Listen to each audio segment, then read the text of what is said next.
live todas as terças e sextas a partir das 8 horas aqui no canal. Então já se inscreve e eu te vejo lá. Lendas urbanas que viraram casos reais.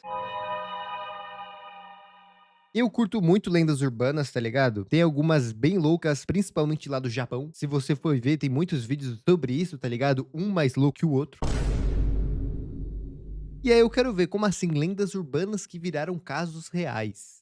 Não sei. Deixa já meu like, querido, e vamos ver o que nos aguarda aqui. Histórica na Tasmânia, na Austrália, carrega uma atmosfera naturalmente O som tá bom inquietante. pra vocês? Ao longo dos anos, dezenas de relatos surgiram envolvendo aparições, vozes sussurradas no escuro e atividades paranormais inexplicáveis.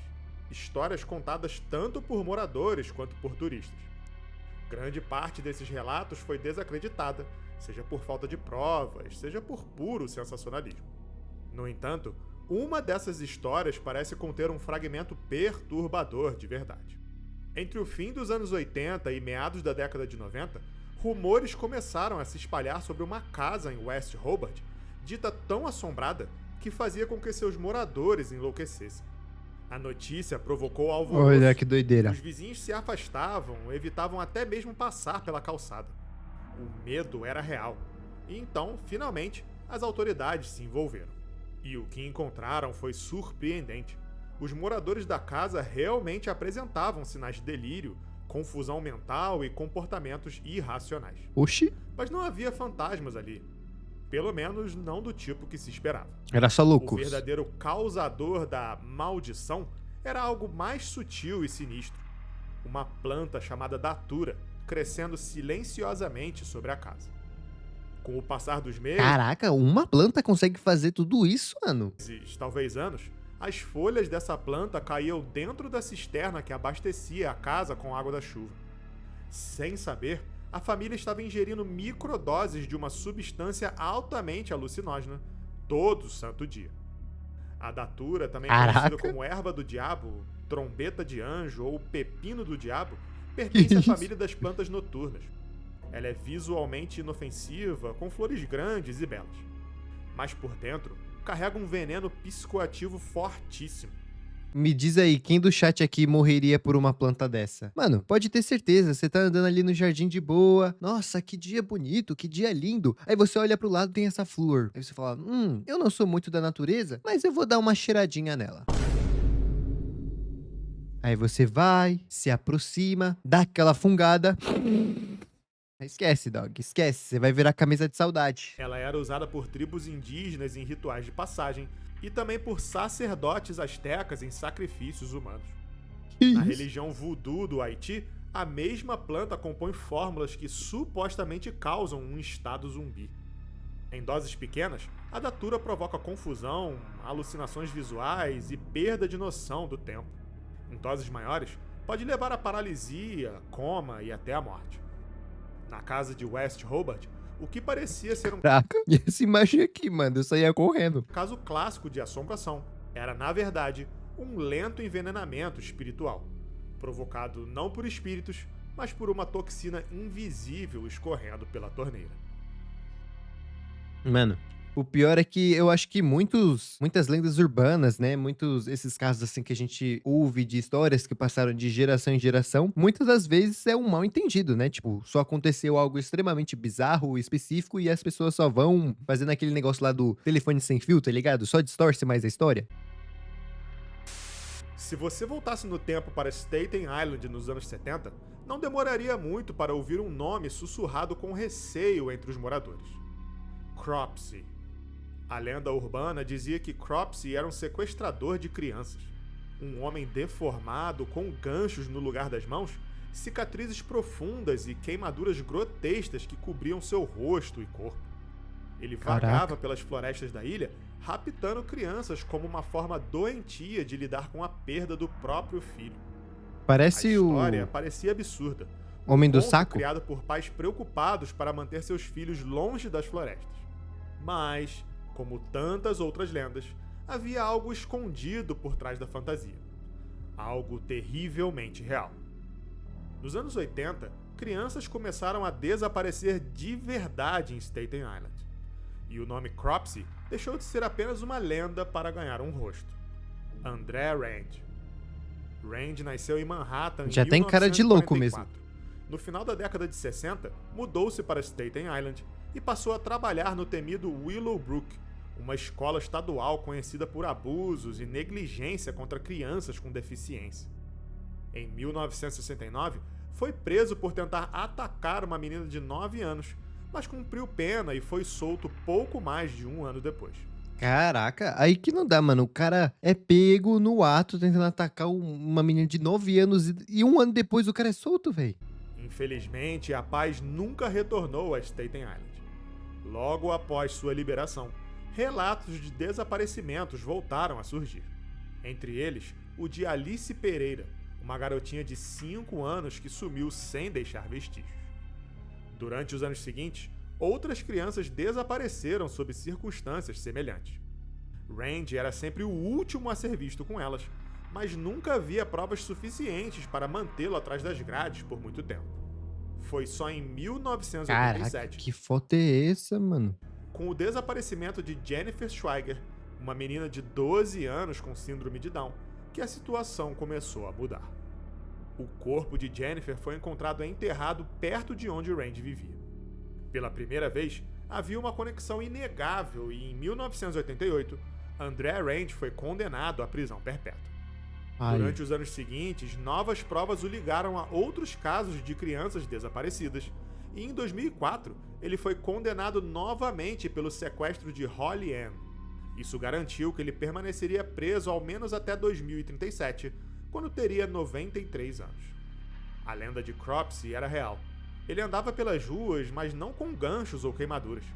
Andava com o rosto comum de um predador escondido no meio de todo mundo. você é doido, mano. Ô, e pior que na época era muito de boa, né? Você deixar suas criancinhas brincar no parque, assim, livre e tudo mais, e ficar despreocupado. Meu amigão, pra alguém vir aqui falar que é doce e sumir nessa floresta, nesse matagal aqui, é 2 palitos, velho. Nas margens tranquilas de North Pond, no coração do Vale de Kennebec, no estado de Maine, centenas de famílias, buscando sossego e isolamento, construíram suas cabanas em meio à natureza. Ai, meu Rodeada Deus. por colinas verdes, Cabana eu já não florestas gosto. densas e águas serenas, a região era descrita por muitos como o lugar mais pacífico do mundo. Mas entre os anos 80 e o início dos anos 2000, esse paraíso escondeu um segredo inquietante. Mais de 1000 arrombamentos foram registrados nas cabanas. Ô, louco. Os crimes sempre aconteciam quando os moradores estavam ausentes. Nada de joias, nada de dinheiro. Os ladrões levavam comida, livros, panelas, utensílios de cozinha, roupas, toalhas e até papel higiênico. Sem qualquer suspeito, a população passou a chamar o responsável de o Mendigo de North Pond, uma figura que, com o passar do tempo, tornou-se quase um mito local. Grupos de moradores chegaram a organizar buscas pela floresta, mas nunca encontraram sequer uma pegada. Em 2002, durante uma reunião entre proprietários das cabanas, um fato chocou. Quase todos os presentes levantaram a mão ao serem perguntados se já haviam sido vítimas dos arrombamentos. O que me dá mais medo aqui é porque a gente tá no meio da floresta, né? Então, se o cara ali. Se acontecer algo grave e eu tenho que chamar a polícia, tenho que chamar alguém, aí eu me fodo. Aí eu me ferro, né? Tipo assim, esquece. É eu, a Marcha e o urso lá da floresta, e o ladrão e o espírito. É louco. E até na cidade tá perigoso, imagina no matagal. O mistério só foi resolvido mais de uma década depois, em abril de 2013. Quando um policial que havia dedicado anos ao caso prendeu um homem no meio da floresta. Seu nome era Christopher Thomas Knight. O Christopher havia abandonado a sociedade em 1986, aos 20 anos de idade, poucos anos após se formar Eu ia falar que ele tem cara de louco também, né? Às vezes a gente tem que julgar os livros pela capa. no ensino médio. Sem deixar carta ou aviso, ele simplesmente desapareceu.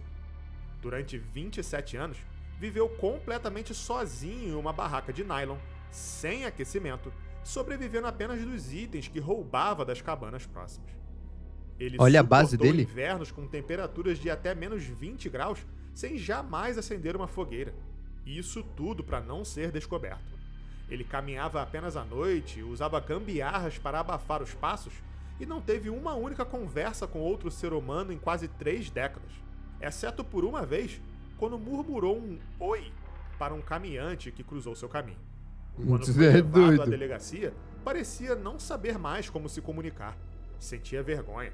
Disse que havia perdido a noção do tempo e que acreditava estar na floresta desde o acidente nuclear de Chernobyl, em 1986.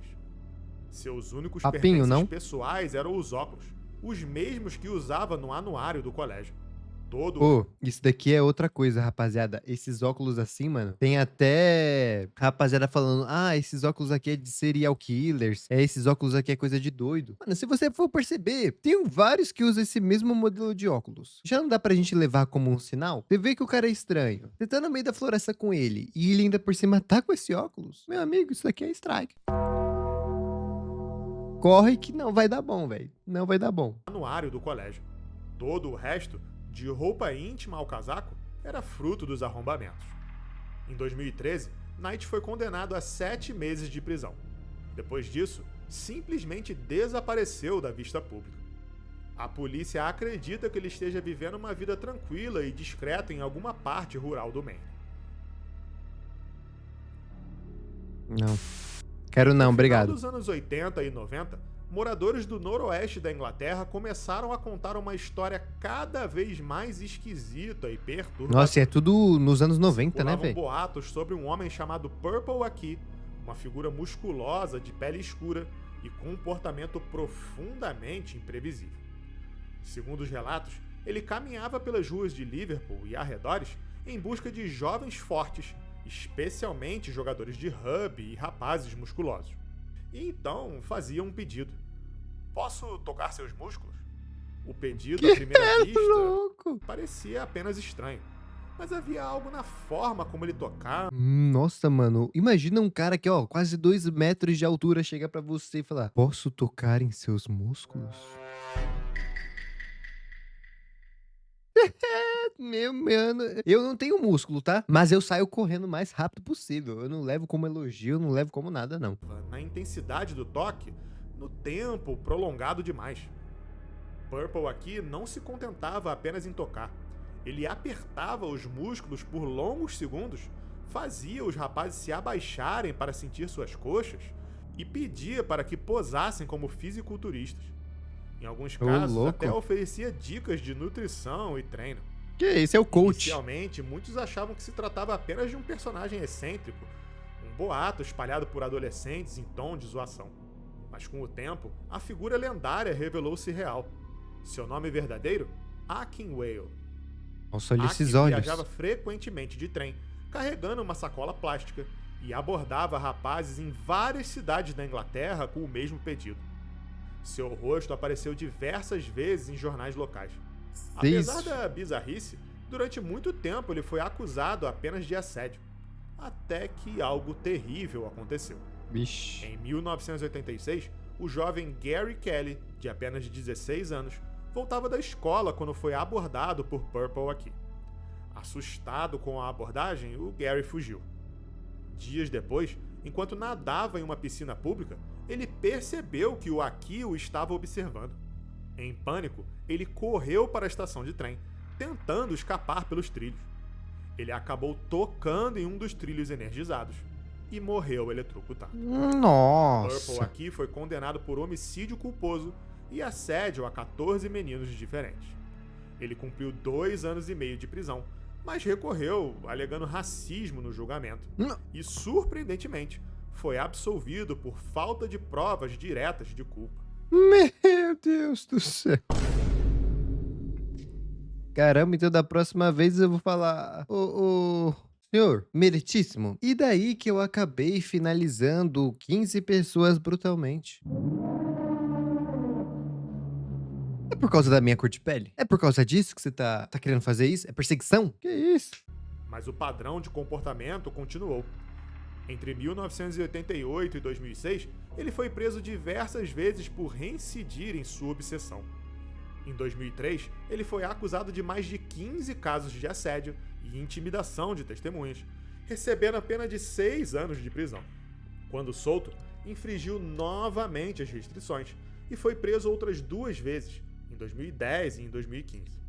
Boatos chegaram a circular de que ele teria morrido durante a pandemia, mas em 2023, vídeos começaram a surgir mostrando o Purple aqui andando pelas ruas e repetindo seu velho hábito: pedir para tocar nos músculos de estranhos. Ué, esse daí nem tem músculo, ele é tão magrinho. Hoje, Purple aqui ainda está vivo, e tudo indica que continuará com seus comportamentos peculiares, com ou sem consentimento, por muitos anos ainda. O cara ainda tira foto. Nas profundezas da floresta de Fribourg, no oeste da Suíça, próximo à pequena cidade de Moule, uma figura começou a assombrar o imaginário popular no início dos anos 2000. Sempre solitário, sempre calado, Le Loyon era descrito como uma entidade humana, ou quase isso. Segundo dezenas de relatos colhidos ao longo dos anos, Le Loyon era alto, com cerca de 1,80 m, e vestia um macacão militar antigo, um longo manto escuro e, o mais perturbador, uma máscara de gás vintage que cobria completamente seu rosto. A maioria O negócio que eu percebi é que esses negócios de lenda é sempre alto, né? Nunca é os baixinhos que participam das lendas, mano. das testemunhas dizia que ele não era agressivo, nem tentava se aproximar. Apenas E daí? caminhava vagarosamente por trilhas isoladas da floresta. Mas sua simples presença provocava pânico, especialmente entre as crianças que choravam ao vê-lo. Vez ou outra, pais assustados chamavam a polícia, mas Le Loyon nunca era encontrado. Como toda Ixi. figura misteriosa, logo surgiram interpretações. Uns diziam que se tratava do fantasma de um soldado perturbado. Outros juravam que era um alienígena tentando se esconder. Le Loyon passou a ser Ô, chamado louco, de é um alienígena tentando se esconder e ele é visto por milhares de pessoas, né? É o pior esconderijo do mundo, esse daí que ele tem. Estranho de Moule, uma espécie de lenda viva, ou talvez morta. Durante muito tempo, ele era apenas um nome sussurrado em fogueiras, uma história contada entre moradores. Até que em 2013, tudo mudou. Um homem 2013. conseguiu tirar uma foto de Le Loyon que foi publicada pelo jornal suíço Le Matin. A imagem se espalhou como fogo. Curiosos de todo o país começaram a visitar a floresta na esperança de encontrá-lo. Olha, O último avistamento confirmado aconteceu em junho de 2013, quando uma moradora local, Marianne, viu a figura caminhando lentamente com um buquê de flores nas mãos. Dias depois, algo ainda mais ele só é o último romântico da Terra, velho. perturbador foi encontrado. As roupas de Le Loyon dobradas cuidadosamente no meio da mata, ao lado de uma tábua de madeira com uma carta colada. O título: Certidão de óbito e testamento do fantasma de Moule. Embora pareça uma carta de despedida suicida, provavelmente se tratava simplesmente de uma despedida de identidade de Le Loyon, para que pudesse desaparecer novamente no anonimato. O cara Até só hoje, ficou farmando ninguém aura? sabe quem era ou é Le Loyon. Ah, pensei que ele tinha cometido algum crime, mano. Ele só ficou farmando aura aí no meio da floresta. No início dos anos 70, uma figura começou a assombrar os subúrbios entre Washington DC, Maryland e o norte da Virgínia. Mas não era um fantasma, tampouco um monstro. Era algo ainda mais surreal. Um homem vestido de coelho. Vixe, esse À daí eu primeira ficaria com vista, medo. A ideia parecia absurda, mas os relatos começaram a se acumular. Um homem usando uma roupa branca, parecida com uma fantasia de coelho, surgia do nada em ruas desertas, bosques e trilhas. Ah, Só que esse coelho não trazia ovos, e sim um machado. que isso? Testemunhas relatavam encontros em que o homem ameaçava crianças e adultos, destruía propriedades com o machado e desaparecia antes que alguém conseguisse identificá-lo. Os avistamentos eram sempre em lugares afastados, com poucas testemunhas. Esse daí já é mais Com o assustador. tempo, a história virou uma lenda. E como toda lenda urbana, ganhou elementos sobrenaturais. As pessoas diziam que o tal coelho assassino morava sob uma ponte em Colchester Road, no condado de Fairfax, e que ali cometia rituais macabros. A origem da lenda, no entanto, tem um ponto de partida real. Em 1970, um casal estacionado perto da ponte relatou ter sido atacado por um homem desconhecido que lançou um machado contra o carro. Aos Meu. gritos, alegava que eles estavam invadindo a sua propriedade. O homem vestia roupas claras, possivelmente brancas. Mas nenhuma menção direta à fantasia de coelho foi feita no boletim de ocorrência da época. Mas quando a história chegou aos jornais, a figura do Homem de Branco se transformou em algo mais bizarro: o Bunny Man. Rapidamente, O Homem rumores se Coelho. espalharam. Um maníaco vestido de coelho assombrava a floresta, armado com um machado e um ódio inexplicável por invasores. Com o passar dos anos, a lenda ficou cada vez mais elaborada. Uma versão popular conta que em 1904, um asilo para doentes mentais havia sido construído perto da ponte. Quando os moradores da cidade se revoltaram com a sua localização, os Scooby-Doo pacientes resolve. foram realocados. Mas durante o transporte, o ônibus teria sofrido um acidente. Todos os pacientes foram recapturados, exceto um, Douglas Griffin. A história segue dizendo que Griffin se escondeu na mata, sobrevivendo se alimentando de coelhos, cujos corpos começaram a aparecer mutilados na floresta. Até que, em um certo Halloween, História um urbana. grupo de adolescentes desapareceu ao visitar a ponte à meia-noite. Eles foram encontrados horas depois, Mas aí eles pediram também, né? Quem fica visitando ponte meia-noite? pendurados como coelhos sobre o vão da estrutura da ponte. Desde então, dizem que quem visitar a Bunnyman Bridge exatamente à meia-noite, na noite de Halloween, encontrará o mesmo destino. É claro que essa parte da história é completamente fictícia. Não há registros do asilo, do acidente ou dos assassinatos. Sim. Mas o impacto da lenda é real. A ponte de Colchester Road foi rebatizada informalmente de Bunnyman Bridge e tornou-se um ponto turístico. Há camisetas, cervejas artesanais, filmes de terror e até uma franquia inspirada na figura do coelho assassino. Ô, louco, No velho. fim, o que começou como um incidente bizarro virou uma parte do folclore moderno da Virgínia, alimentando o medo e a curiosidade de quem passa pela ponte até os dias de hoje. E para muitos, não importa se é real ou não, desde que ninguém esteja ali à meia-noite. Não, mas também, eu acho que se tivesse um louco vestido de coelho e com um machado por aí, já é o suficiente pra fazer 30 mil histórias, pô. Tá maluco? O cara ainda por cima no final, ao invés de ser preso, ele ganhou uma ponte com seu nome, parece que ganhou filme. Que isso? Eu vou pegar uma roupa de cachorro, vou pegar uma serra elétrica e vou sair por aí pra ver o que que eu recebo. Vou ver o que que eu ganho. Aí, na minha vez de fazer essas coisas, sabe o que que acontece, rapaziada? Eu dou de cara com um louco que tem um peteco e eu viro camisa de saudade. Eu sempre tenho que, né, ficar como exemplo, cara. É impressionante.